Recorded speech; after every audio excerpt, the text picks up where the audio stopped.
Maria, nous allons à présent primer la première entreprise la plus innovante du Sénégal. La lauréate a entrepris de nombreuses réformes pour faire de la position géographique du Sénégal une réalité économique en étant la porte d'entrée de l'Afrique. Elle a déjà été consacrée en 2015 port le plus moderne de l'Afrique.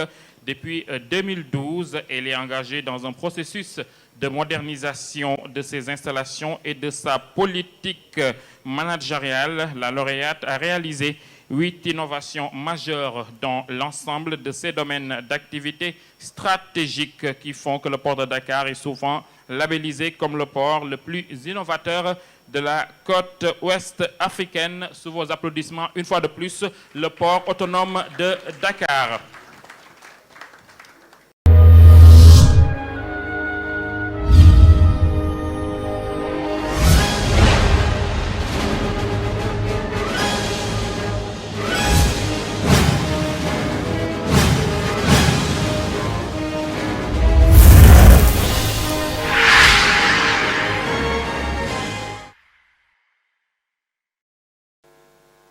Monsieur Sao qui va recevoir une distinction pour la deuxième fois de la soirée.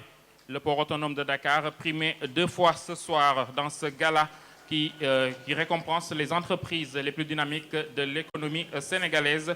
Un gala retransmis en direct sur Sen TV. Un autre mot parce que les prix sont différents. Monsieur Sao. Ok, donc, rebonsoir. Peut-être par rapport aux critères qui ont été retenus en termes d'innovation, on a tout de suite parlé de département du capital humain, mais on a dépassé ce stade. Nous, on a une direction du capital humain. Et je pense que nous sommes la première entreprise au niveau du Sénégal à créer un tel département. Tout juste pour dire que nous donnons de l'importance à la valeur humaine et c'est ça qui nous a permis aujourd'hui d'être primés. Ce que j'avais oublié de dire et qui est également important, le film que nous avons, la vidéo, montre l'infrastructure portuaire. Ce que beaucoup de gens ne connaissent pas du port, c'est qu'également nous avons une politique RSE qui est extrêmement importante. Ceux qui ont suivi récemment l'actualité ont vu le port, ce que le port fait à l'intérieur du pays en accompagnant les populations. Le seul exemple que je pourrais donner, en prenant en fait le village de Mako qui se trouve au niveau de Tambacounda, un village de 10 à 15 000 personnes qui n'avaient pas de centre de santé et qui ont eu une population qui a eu de sérieux problèmes au niveau sanitaire. Nous avons construit là-bas un poste de santé bien équipé qui a coûté des dizaines de millions.